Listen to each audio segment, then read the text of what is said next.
আমার ছোট বোনই নিজে পেজ খুলছে, যেহেতু আমার বাসা থেকেই শুরু হয়েছে। হেবাংয়ের শুধু অনলাইনের হোম ডেলিভারি যেটা, ওইটা দিয়ে শুরু করি আর কি। সমতল আর হচ্ছে পাহাড়ের মেলবন্ধন একটা থিম। আমি অনেক বোকা খাই এটার জন্য, কাস্টমারদের ডিমান্ডগুলো ফুলফিল করার জন্য। জি, কখনো কখনো নতুন কোনো কিছু জানতে কিংবা কোনো নতুন সংস্কৃতির সাথে পরিচয় হতে একটি খাবারই যথেষ্ট। খাবারের এমন একটি ক্ষমতা আছে যেটি হৃদয়ের সাথে সংযোগ স্থাপন করতে খাবার অন্যতম ভূমিকা রাখে। আজকে আমাদের নেক্সট জেন শো অনুষ্ঠানে এমন একজন সফল নারী উদ্যোক্তা আছেন, যিনি পাহাড়ের নিজের সংস্কৃতির খাবারকে তুলে ধরেছেন, আমাদের রাজধানীর ব্যস্ততম শহরে মানুষের হৃদয়ে পৌঁছে দিয়েছেন। চলুন পরিচয় করিয়ে দিচ্ছি আমাদের সবার প্রিয় বিপ্লি দিদি। ওনার পুরো নাম বিপ্লি চাকমা এবং উনি হচ্ছেন হেবাং রেস্টুরেন্টের ওনার।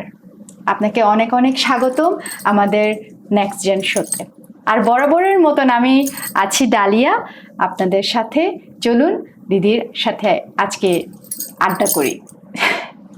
ধন্যবাদ ডালিয়া আপু, ধন্যবাদ আপনাদের সবাইকে, আপনাদের টিমকে, যে আমাকে অন্তত আপনাদের এখানে সুযোগ করে দেওয়ার জন্য।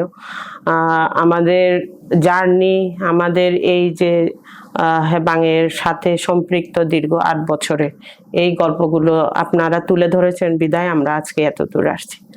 অনেক ধন্যবাদ দিদি। আপনার হেবাংয়ের যে খাদ্য তালিকা যখন আমরা দেখি, মেনু যেটা বলে মেনু সেট, আমরা খুবই কনফিউজড হয়ে যাই কোনটা রেখে কোনটা অর্ডার করব। এই যে এত ইউনিক একটা আইডিয়া আপনি নিয়ে আসছেন এই রাজধানীর বুকে, একটা ব্যতিক্রম একটি রেস্তোরাঁ, যেখানে হচ্ছে খাবারের রেস্তোরাঁ মানে অনেক কম্পিটিশন। আপনার সাহস কোথা থেকে হলো যে হ্যাঁ একটা রিস্ক নেই খাবার বিজনেস করার? আচ্ছা, এইটা বলতে গেলে হবে আমাদের দুঃসাহস, যেটা সাহসও না, দুঃসাহস বলতে গেলে। প্রথমত হচ্ছে আমরা 4 বোনে পরিচালনা করি, এটা সবাই জানেন। তো আমি বড়, আমার ইমিডিয়েট যে ছোট বোনটা মেইন উদ্যোগটা ওর কাছ থেকেই চলে আসছে। তো আমার ছোট বোন প্রিয়াঙ্কা চাকমা, ও ঢাকা বিশ্ববিদ্যালয়ে লেখাপড়া করতো আয়ারে। ওই সময় ও রোকেয়া হলে থাকতো, ওদের ফ্রেন্ড সার্কেল যারা ছিল তাদেরকে রান্না করে ওই হলে খাওয়াতো। আমার বাসা মগবাজারে থাকাতে মগবাজারে নিয়ে আসতো। তো আমাদের খাগড়াছড়ি মানে দিঘিনালা বাড়িতে ওনারা যেত। তো এই যে একটা আমাদের সাথে সম্পৃক্ত হয়ে যে আমাদের খাবারগুলো খেতে খেতে ওনাদের একটা মানে এই খাবারের প্রতি একটা খুব আগ্রহ চলে আসছে। তো ওরা বলে যে এখন লেখাপড়া শেষের পথে আমরা কোথায় খাবো। ওই সময়টুকুতে আমরা 2016 সালে যখন আমরা হেবাং অনলাইনে শুরু করি, শুধু অনলাইন ছিল, তখন হচ্ছে অনলাইনে এত বিজনেসের ছিল না, শুধু মানে যা শুরু হচ্ছে। আমি নিজে ফেসবুক পর্যন্ত ওরকম করে ইউজ করতে জানতাম না। আমার ছোট বোনই নিজে পেজ খুলছে, নিজে করছে, যেহেতু আমার বাসা থেকেই শুরু হয়েছে। ও অনেকদিন আগের থেকে আমাকে ফোর্স করতো, কিন্তু আমি রাজি হতাম না। আমার একটা ছোট বাচ্চা চাকরি আছে, তো বলে যে আমরা যেটা খাই রেগুলার ওইটা দিয়ে আমরা শুরু করি, ওইটাই হোম ডেলিভারি দিব। তো ওভাবে কথা বলতে বলতে ফোর্স করতে করতে ও পেজ খুলে ফেললো। তারপরে পেজে পোস্ট দিয়ে দেখলো। যখন প্রথম দিন আমরা শুধু দেখলাম রেসপন্সটা কেমন। যখন আমরা প্রথম দিন রেসপন্সটা পেলাম, তখন সিদ্ধান্ত নিলাম যে ঠিক আছে, অর্ডার নিই। মেনু কয়েকটা লিখে আমরা অর্ডার দিলাম, অর্ডার নেওয়ার জন্য পোস্ট দিলাম। অর্ডার হয়ে গেছে আমাদের প্রায় 10টার মতো একদিনে। তো ওইটা দেখে আমি বললাম যে হ্যাঁ, আসলে আমার বোন তো ঠিক কথাই বলতেছে, এটা চলবে এরকম করে। তো আমরা তখন 2016 সালে ফেব্রুয়ারিতে আমরা ওই হেবাংয়ের শুধু অনলাইনের হোম ডেলিভারি যেটা, ওইটা দিয়ে শুরু করি আর কি। তো এই দুঃসাহসটা আসলে ওর কাছ থেকেই হয়েছে। তো ওর যেটা মেন্টালিটি হচ্ছে, ওই সময় ইতালিয়ান পিজা ধরেন চাইনিজ এই যে ফ্রাইড রাইস, চিকেন ফ্রাই এগুলো বিক্রি করা শুরু করছে স্ট্রিট ফুড। তো এখন ওর কথা হলো আমরা দেশীয় মানুষ, দেশে থেকে দেশীয় খাবার যদি আমাদের নিজেদের খাবার দেশীয় খাবার হয়ে যদি অন্যরা না চিনে তাহলে এটা তো হতে পারে না। অথচ চাইনিজ খাবার, ইটালিয়ান খাবার, থাই এগুলো সব বিদেশিরা এসে আমাদের দেশের এখানে বিজনেস করতেছে। তো আমরাও আমাদের খাবার নিয়ে একটু এইটাকে মাথায় নেমে দেখি কেমন হয়, রেসপন্স কিরকম হয়। যখন হচ্ছে এক তো আমাদের নিজেদের দেশীয় খাবার, সেই সাথে অনেক সুস্বাদু। তো আমরা এই জন্য হচ্ছে দুইটা ইয়েতে নামলাম, সমতল আর হচ্ছে পাহাড়ের মেলবন্ধন একটা থিম। দ্বিতীয়ত হচ্ছে এইটা আমাদের খাবারটার মাধ্যমে আমাদের ঐতিহ্যগুলোকে হচ্ছে প্রচার করা। এই দুইটা থিমে আমরা মাঠে নামছি আর কি। একদম সত্যি তাই, যে নিজের সংস্কৃতি এবং ঐতিহ্যকে ভালোবাসলে বিশ্বকেও জয় করা যায়। এবং দিদি, আমরা দেখলাম যে আপনার রেস্টুরেন্টের হচ্ছে যে জনপ্রিয়তা খুবই, এবং পত্রিকায় আপনাদের মুখরোচক খাবারের ছবি প্রায় দেখা যায় ভাইরাল হচ্ছে। তো সেক্ষেত্রে কাস্টমারদের থেকে, ক্লায়েন্টদের থেকে কোনো ইউনিক আবদার আসে না? এই ক্ষেত্রে আমি বলবো আমি অনেক বোকা খাই এটার জন্য, কাস্টমারদের ডিমান্ডগুলো ফুলফিল করার জন্য। যেমন আমার ছোট বোন বলে যে তুমি সবাই যেটা চায় সেটা তো দিতে পারবে না। তুমি একটা জায়গায় মেনুতে স্থির হও। আমাদের মেনুটা দেখবেন আপনার একদিনও কোনো ঠিক নাই, প্রতিদিন চেঞ্জ হয়।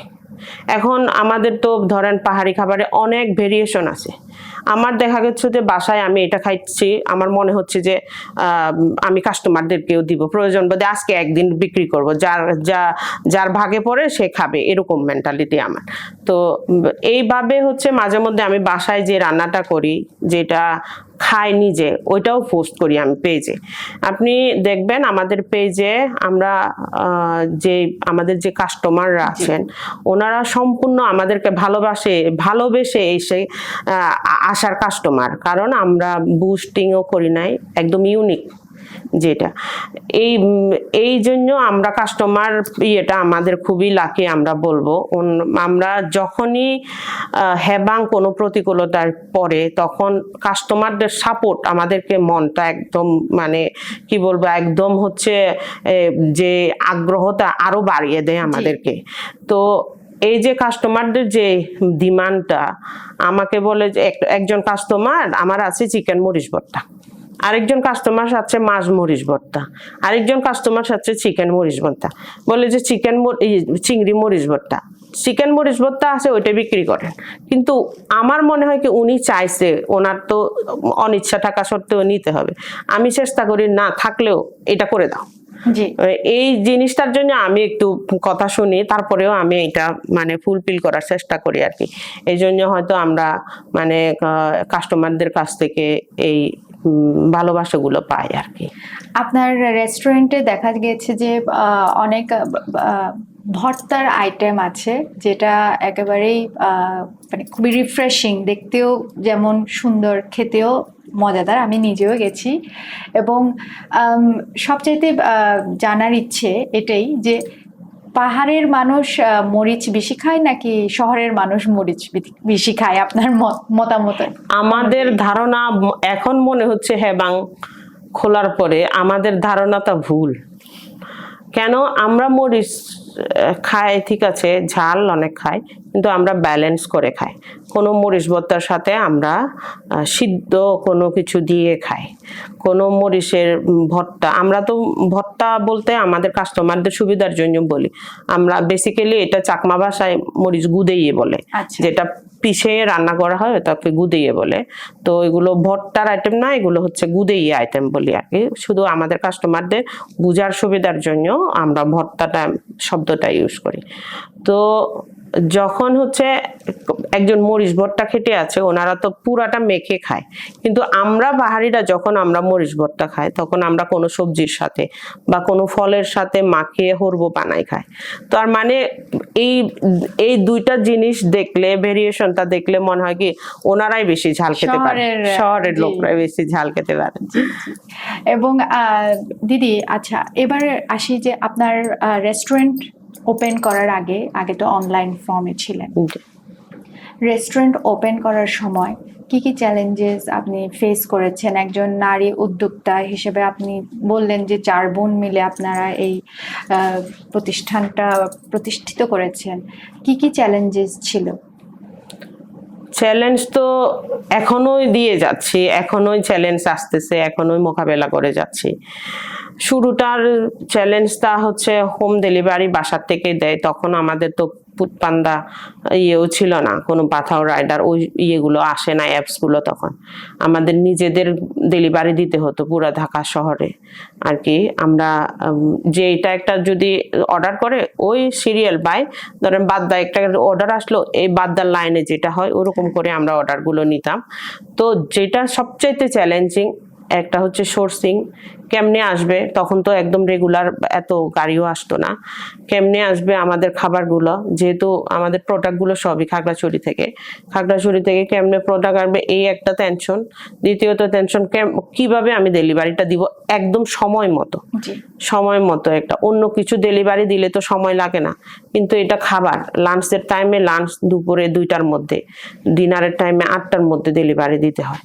তো সেক্ষেত্রে আমাদের যারা এখানে পড়াশোনা করতো, ছোট ভাই ছিল, ওনারা লোকাল বাস দিয়ে গিয়ে ডেলিভারি দিয়ে আসতো। যতক্ষণ না 2টার মধ্যে কাস্টমার ডেলিভারি না পায় ততক্ষণ পর্যন্ত টেনশন। এমনও হয়েছে আমাদের নিজেদের থেকে আমরা খাবার ডেলিভারি দিয়েছি, আমাদের বাসায় খাবার আমরা কিনে খেয়েছি, এই অবস্থা। মানে হ্যাঁ, বাইরে থেকে কিনে খেয়েছি এরকম অবস্থা, কারণ আমার বাসায় একটা ছোট বাচ্চা ছিল তখন। তো এই যে এভাবে প্রথম চ্যালেঞ্জগুলো ছিল, আসলে যত ধাপ যাচ্ছে মানে চ্যালেঞ্জগুলো চেঞ্জ করে আসতেছে আর কি, মোকাবেলা করতে হচ্ছে ছোট থেকে বড়। যখন আমরা অনলাইনে ছিলাম, অনলাইনে চ্যালেঞ্জটা ছিল হচ্ছে কিভাবে আমরা ডেলিভারিটা দিব, ডেলিভারি আমরা পৌঁছাতে পারবো কিনা, প্রোডাক্ট আসবে কিনা, প্রোডাক্ট কিভাবে আসবো সেটার চ্যালেঞ্জ তো এখনো আছে। যখন আমি আউটলেট দিতে যাচ্ছি তখন ফিনান্সিয়ালের সমস্যা, ফিনান্সিয়ালের একটা ইস্যু ছিল। তারপরে হচ্ছে কিভাবে চালাবো, কাকে ইয়ে করব। আমরা যখন অফলাইনে যাই 2018-তে, তখন আমাদের পেজে 12,000 ফলোয়ার ছিল। তখনকার সময়ে অনেক, এটা 12,000 ফলোয়ারও। তখন আমার একটু কনফিডেন্ট আসছে যে আমাকে কাস্টমাররা খুঁজে নিবে যেখানে যায়, কারণ আমার তো এবিলিটি নাই যে আমি গুলশান বনানী বা কোথাও ধানমন্ডিতে করব। আমার যেখানে একটা ইয়ে আছে ওখানেই আমি ইয়েটা করব। তো সেটা হচ্ছে আপনার আমরা কাঁচিপাড়াটাই হলো বেছে নিলাম, যেহেতু ওইটা আরেকটা রেস্টুরেন্ট ছিল, ওনারা সেল করতেছে, বিদায় হচ্ছে আমরা নিছি। এরই মধ্যে আমাদের একটা ছিল, আমাদের সবচাইতে আপনি যে কোনো কিছু শুরু করেন আপনার নিজের বাসার থেকেই হচ্ছে বাধাটা আসবে, আপনি দেখবেন যে কেউ না কেউ বাঁকা থাকবেই কোনো কিছু কাজে। তো আমার মা ছিল আমাদের হচ্ছে সবচাইতে বড় বাধা। মানে আমাদের মা হচ্ছে বলে যে তোমাদেরকে লেখাপড়া করার জন্য নিয়ে গেছি আমরা, তো আরো তোমরা হোটেল মানে এলাকায় বলতেছে অমুকের মেয়েরা হলো খাবার বিক্রি করা শুরু করছে, মানে এই একটা, আমরা ওই সব কোনো কানে দিই নাই। তারপরে আমরা যখন শুরু করছি দেখতেছে যে একটু পেপার প্লাস করতেছে, ইউনিক যেহেতু আইডিয়া, তার যখন অনলাইনে ছিলাম তখনও আমাদেরকে হচ্ছে প্রথম আলো আমাদের নিয়ে ফিচার করছে, যখন হোম ডেলিভারিও দিই। তো ওই যেদিন ফিচার করছে আমরা জানতামই না যে প্রথম আলোতে এটা ফিচার করছে আমাদের খাবার নিয়ে। ওই দিন হিউজ ফোন, অর্ডারও বেশি। আমরা বলতেছি কি হয়েছে, এত মানুষ কোত্থেকে আসলো, এত অর্ডার কেমনে সামাল দিব। শুক্রবার ছিল, পরে দেখি যে ওই প্রথম আলোতে আমাদেরই আসছে। তো এইগুলো মা দেখছে, দেখার পরে তখন একটু আগের থেকে একটু নমনীয় হয়েছে যে হ্যাঁ না এটা ভালো কাজ, এরকম করে। তো আমার মা হচ্ছে পরে আমাদের আরেকটা বড় চ্যালেঞ্জ আসছে, আমার মা হঠাৎ করে লাং ক্যান্সারে পড়ে গেছিল, যার কারণে আমাদের একদম অনলাইন অফ করতে হয়েছে আমরা প্রায় একটা বছরের মতো। কিন্তু আমরা কাস্টমারদের সাথে খুব ছিলাম, লিঙ্কে ছিলাম, সংযোগে ছিলাম। ওনারা আমাদেরকে জিজ্ঞেস করতো, কোনো শুভাকাঙ্ক্ষী কাস্টমার একদম কেমন আছে আমাদের মা, এরকম। মা সুস্থ হয়ে আসার পরই আমাদের মায়ের আশীর্বাদ বলি আর কি, আমরা আউটলেটটা আমরা 2018 সালে করতে পেরেছি।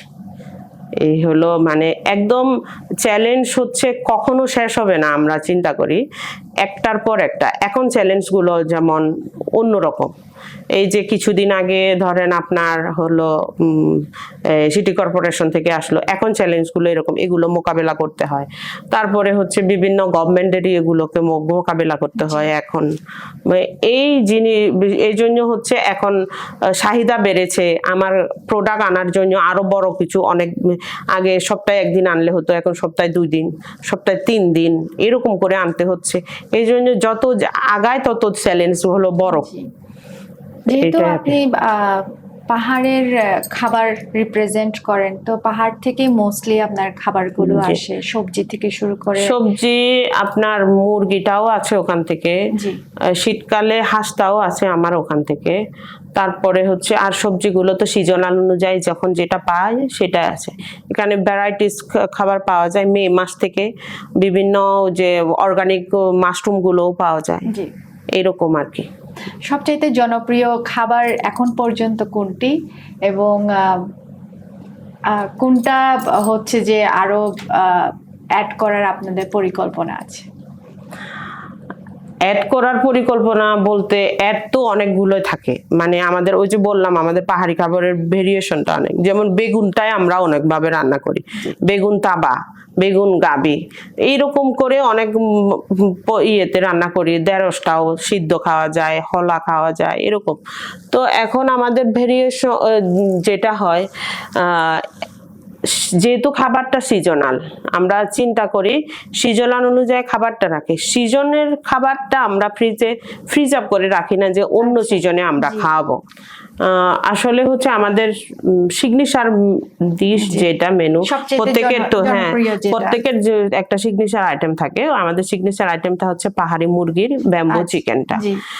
ওইটা আমাদের পাহাড়ের মুরগিটা দিয়ে আমরা ওই যে ব্যাম্বো চিকেনটা করে, যেটা বাঁশের ভিতরে রান্না করা হয়। আর বাকিগুলো তো হলো সিজনাল অনুযায়ী। এখন বাঁশকরল খুবই জনপ্রিয়, বাঁশকরলের আইটেমটা, এটা এই সিজনে বাঁশকরলের আইটেমটা জনপ্রিয়। তো এমনিতে রেগুলারে যেটা একদম সিজন ছাড়াও থাকে, 2টা জিনিস, একটা হচ্ছে চিকেন হরবু, আরেকটা হচ্ছে হরবু হচ্ছে একদম কাঁচা মরিচ দিয়ে মানে একটু ঝাল করে চিকেন হরবু। সেই 2016 সাল থেকে নন স্টপ চলে ওটা। আমাদের হাঁস আর হচ্ছে লইট্ট শুটকি, এই 3টা আইটেম ছাড়া, সরি আর কাঁকড়া বুনা, এই 4টা আইটেম ছাড়া কল্পনাও করা যায় না মানে হেবাঙে। এই 4টা আইটেম প্রতিদিন থাকবেই থাকবে। আবার জিজ্ঞেস করি, আপনাদের ভবিষ্যতে আর কোনো আইটেম অ্যাড করার আছে কিনা, যেটা আমরা এখনো এক্সপেরিয়েন্স করিনি? আইটেম যেটা আমার অ্যাড করার মানে খুবই ইচ্ছা, যেহেতু এখন এটা হচ্ছে একটা 100% পাহাড়ি খাবারের রেস্টুরেন্ট। তো আমাদেরও খাবারের মধ্যে শীতল গাবি হচ্ছে সবচাইতে বেশি, মানে সবারই হচ্ছে ফ্লেভার, মুখে পানি আসার মতো খাবার। শীতল গাবি, গাবি ওইটা হচ্ছে গ্রেভি টাইপের, চালের গুঁড়া দিয়ে গাবি করা হয়। ওইটা হচ্ছে শীতল গাবিটা একটু মানে গ্রেভি টাইপের, একটু পোড়া পোড়া করে। এই জিনিসটা আমার অ্যাড করার প্ল্যান আছে। কিন্তু এইটাকে হচ্ছে আপনার হচ্ছে খেতে খুবই ভালো, চেহারাটা দেখতে আপনার ইয়ের মতো লাগবে, কিন্তু খেতে খুবই মজা। তো যারা হচ্ছে শুটকি খেতে পছন্দ করে তাদের জন্য শীতল জিনিসটা তো আগে মানুষ পছন্দ করতেন না, এখন তো শীতলটা সবাই মোটামুটি খায়। তো আস্তে করে আমরা এটাকে অ্যাড করে নিব আর কি। জি, এখন শীতল বলতে যে নাপি যেটা, এটা অনেকের একটা মানে যে হালাল কিনা, হালাল খাবার কিনা, এটা অনেকের হচ্ছে যে জানার ইচ্ছা। এখানে আপনি কি বলবেন? এখানে আমাদের প্রশ্নে আছে হালাল হারামের। সব সময় আমরা বলি আমরা বুদ্ধিস্ট, আমরা তো কোনো কিছুই জবাই করি না। যেভাবে সুপার শপে খোলা বাজারে বিক্রি করে আমরা ওগুলোই কিনি। আর শীতল জিনিসটা অবশ্যই হলো হালাল কি জন্য? কারণ ওইটা মাছ অথবা চিংড়ি মাছ আর হলো মাছ, এই দুইটার মিশ্রণে হলো তৈরি করা হয়। মাছ আর চিংড়ি মাছ তো কোনো মানে হারামের ইয়েতে পড়ে না, তাই বলবো আমি হচ্ছে ওইটা অবশ্যই হালাল। জি। এবং যেটা বলছিলেন যে আপনি বেগুনের কয়েকটা পদ করেন, বেগুন নিয়ে আপনার কেমন এক্সপেরিমেন্ট হ্যাবাঙে? বেগুন বলতে আমাদের এখানের বেগুনটা না, মানে আমাদের পাহাড়ের বেগুনটা, জুমের বেগুন একটা আছে আলাদা, ওইটা একটু ছোট ছোট করে পাতলা, আর এমনিতে একটা বেগুন পাওয়া যায়, ওইটা আছে। তো বেগুন আমাদের পাহাড়িদের মধ্যে বেগুন গাবি, বেগুন তাবা আর বেগুন হলা, এই বেগুন সারা জীবন খেলেও মানে এটার জন্য মানে খারাপ হয় না যে আমার রুচি নাই। আমরা যেভাবে খাই একদম সবুজ করে, এই যে তেল ছাড়া শীতলের পানি দিয়ে যেভাবে খাই, এটাকে বলে তাবা। আর যদি একটু চালের গুঁড়া মিক্স করেন ওটাকে বলে হচ্ছে গাবি। আর আপনি একদম শুকনা করে যদি একটু ফালি করে রান্না করেন, একদম আস্ত 2 টুকরা করবেন একটু ফালি, ওইটা হচ্ছে হলা। তো এই বেগুনের এটা আমরা হেবাঙে রান্না করলেও হেবাঙেও চলে এখন। সত্যি আপনার কথা শুনে এটা ফিল হচ্ছে যে আপনারা 4 বোন মিলে যে ফ্যামিলি বিজনেসটা রান করছেন, এবং এটা অনেক ফ্যামিলির জন্য একটা অনুপ্রেরণামূলক একটি কি বলবো ব্যবসা একটা স্টাডিজ হতে পারে। এবং অনেকেই ভয় পায় যারা ফ্যামিলি মনে করে যে সম্পর্ক নষ্ট হবে একসঙ্গে কাজ করতে গেলে। আসলে দৃঢ়তা থাকলে সবকিছুই সম্ভব। হ্যাঁ, আসলে সেটাই। এখন ভালো লাগে অনেকে আমাদের দেখে আমরা যখন 16 সালে স্টার্ট করি তখন তো মানে রাঙামাটি খাগড়াছড়িতেও এরকম পাহাড়ি খাবার খাওয়ার মতো ভালো রেস্টুরেন্ট ছিল না। তো এই কারণে এখন খুব ভালো লাগে যে আমরা যখন ঢাকা শহরে লেখাপড়া করতে আসছি তখন আমাদের পার্ট টাইম জব বা পার্ট টাইম কোনো কিছু থেকে একটু সাপোর্ট পাবো সেইটুকু নাই।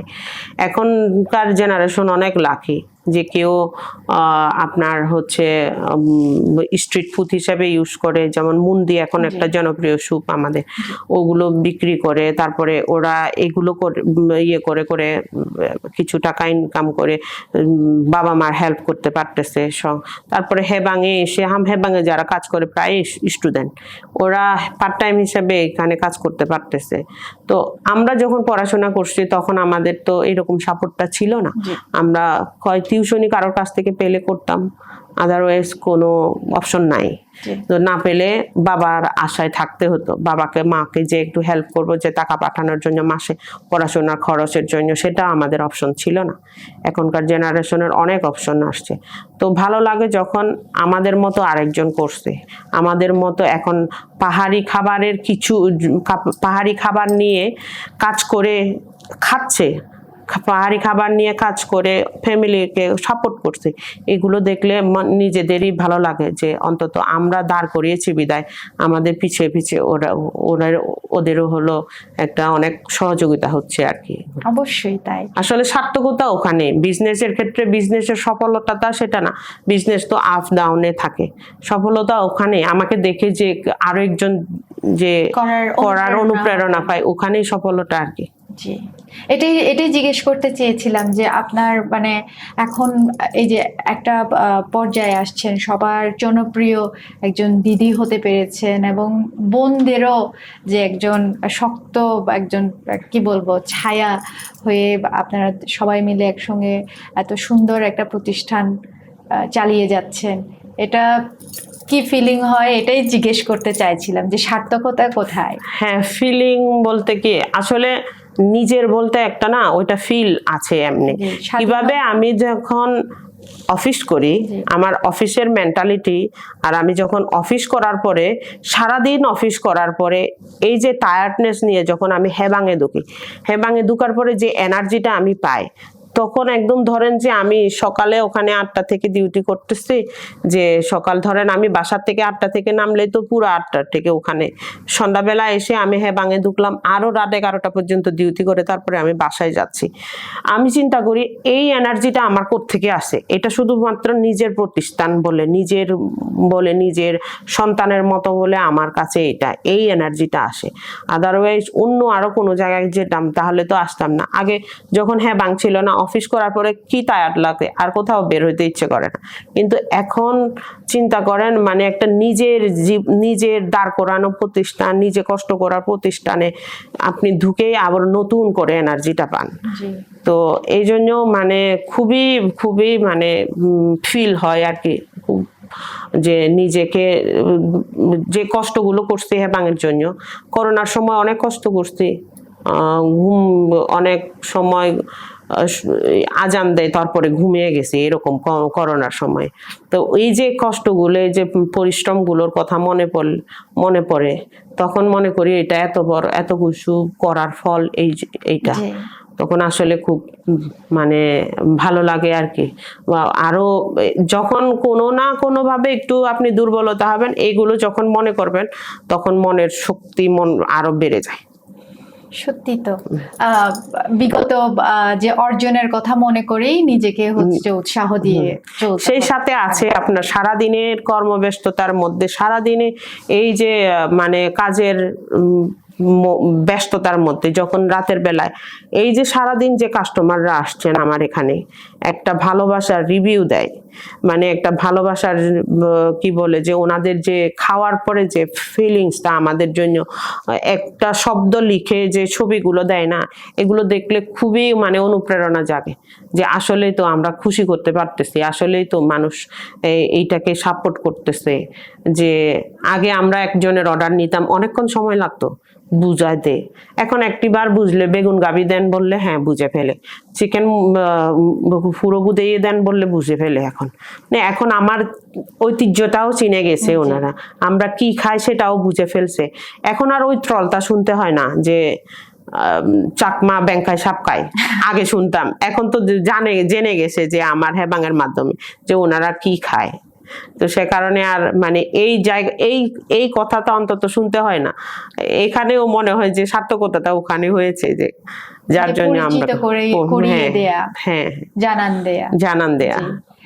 দিদি, আমাদের প্রোগ্রাম আজকে আমাদের অনেক প্রশ্ন জানার ছিল, কিন্তু সময়ের স্বল্পতার জন্য আমাদের অনুষ্ঠান আজকে এখানেই আমরা সমাপ্ত করতে চাইছি। তার আগে আপনার থেকে জানতে চাই, একজন সফল উদ্যোক্তা হওয়ার জন্য কোন কোন গুণাবলী থাকা প্রয়োজন বলে আপনি মনে করেন?